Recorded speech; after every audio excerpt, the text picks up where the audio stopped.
बाल्यावस्था में हमें सिखाया गया था, दवा कोई वर्जिश से बेहतर नहीं, नुक्सा है कम खर्च बाला न सेन, शक्ति बढ़े फुर्ती रहे, चोट न अधिक पिराए, अन्न पचे चंगा रहे, कसरत सदा सहाय।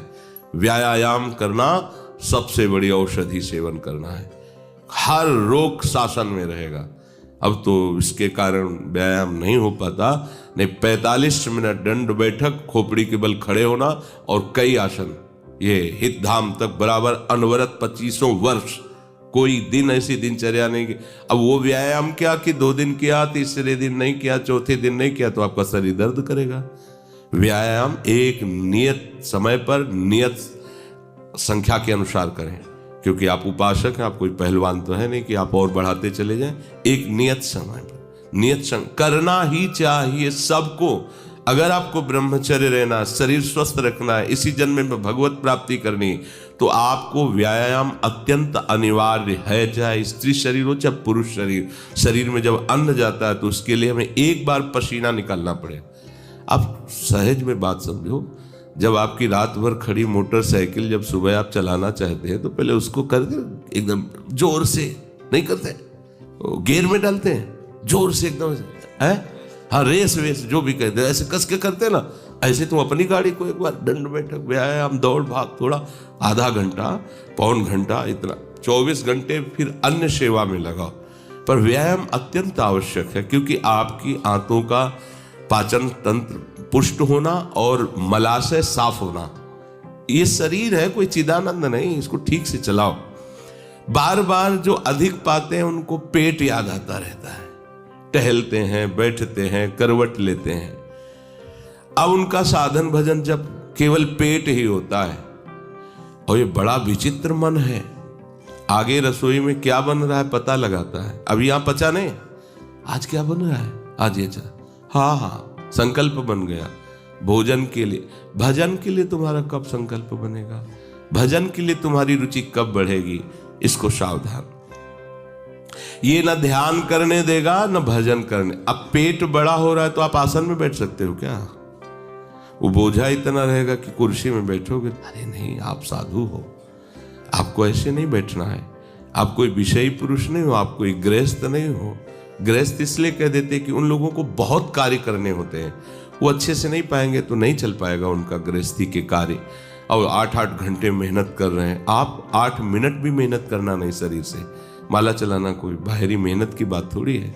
इसलिए सावधान, ना तो सुख पूर्वक बैठ सकता है, ना वो सुख पूर्वक लेट सकता है, और ना चलने फिरने का मन होता है, अजीर्ण होने लगता है। और खास बात है कि या तो नींद नहीं आएगी, आएगी तो कुंभकर्ण जैसी आएगी।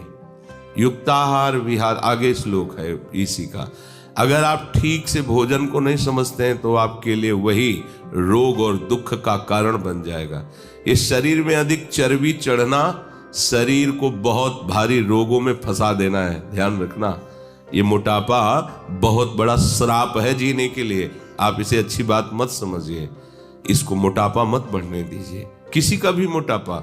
ये आपके लिए शाप है, वरदान नहीं है कि आप बहुत मोटे हो। इसे स्वस्थता नहीं कहते, आप अस्वस्थ हो रहे हो। भगवान कहते हैं कि जो अधिक खाने वाला है उसको योग सिद्ध नहीं होता, और ना चैकांत मनस्नतः, ऐसे ही जो बिल्कुल नहीं खाता उसके लिए भी योग सिद्ध नहीं होता। बिल्कुल नहीं खाने का, अब मन आया तो शाम के पा लिया, मन आया 3 बार पा लिया, नहीं। एक आप साधु हो, आप साधक हो, परमार्थ के पति को आपकी एक दिनचर्या होनी चाहिए।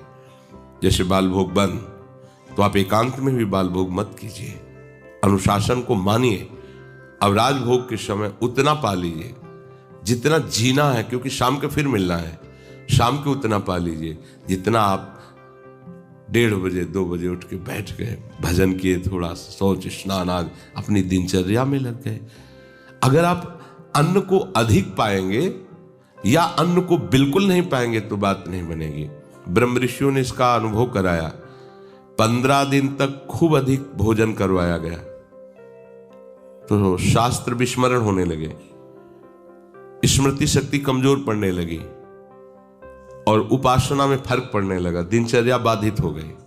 अब 15 दिन बिल्कुल छुड़वा दिया गया, जरा जरा सा केवल थोड़ा दिया गया। उससे भी बड़ी हानि हो गई। नींद ना आने लगी, उपासना में फर्क पड़ गया, स्मृति लोप होने लगी, हर समय चिंतन भोजन का होने लगा, अधिक पा लिया, हर समय चिंतन पेट का होने लगा। दोनों बातें भगवान मना कर रहे हैं। कह रहे हैं ना अधिक खाने वाले को योग सिद्ध होता है और ना बिल्कुल न खाने वाले को, ऐसा नहीं।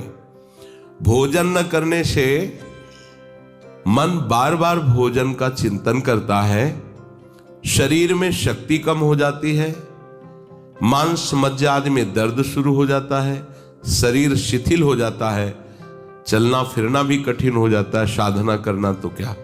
इसलिए जो भजन को सिद्ध करना चाहते हैं, निरंतर भजन करना चाहते हैं, प्रभु में अपने मन को डुबोना चाहते हैं, उनको चाहिए कि वो ना अधिक भोजन करें और ना बिल्कुल कम भोजन करें। ऐसा ना करें, मध्य में रहें, युक्त।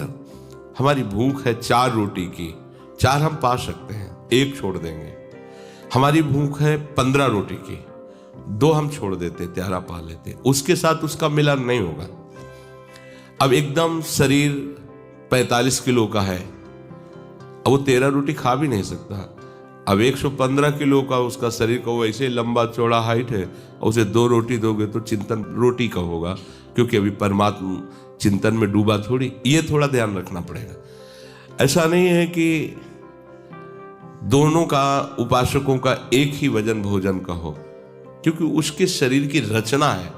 अब बकरी को भोजन और हाथी को भोजन दोनों को एक कर दिया जाएगा तो कैसे चल पाएगा। तो ऐसे ही शरीर की आकृति के अनुसार ही उसका भोजन होना चाहिए।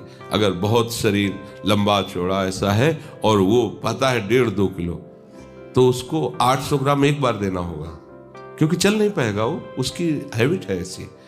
शरीर का जैसा अभ्यास होता है वैसा ही बनता है। अगर वो बिल्कुल कम भोजन पाएगा तो फिर भजन में रुचि नहीं रह जाएगी। दोनों बातें भगवान आदेश कर रहे हैं। आगे कह रहे हैं न चाति स्वप्नशीलस्य, जो बहुत सोता है उसको कभी योग सिद्ध नहीं होता। सच्ची मानिए, 3 घंटे नींद में काम हो जाता है, अधिक से अधिक 4 घंटे। भागवतिक चिंतन अपने आप इंद्रियों को संतुष्ट कर देता है। जो नींद से संसार का चिंतन छूटने पर इंद्रियां बल को ग्रहण करती हैं, वही भगवत चिंतन से स्वाभाविक प्राप्त हो जाता। आनंद पूर्वक जैसे सुख को हम सहते, ऐसे हम दुख को सह जाएंगे, क्योंकि हमारा स्वरूप दुख सुख से परे है। हमारे आराध्य देव, हमारा लक्ष्य दुख सुख से परे है। वो तो सच्चिदानंदमय है, पर ये बातों से नहीं होगा, स्थिति से होता है।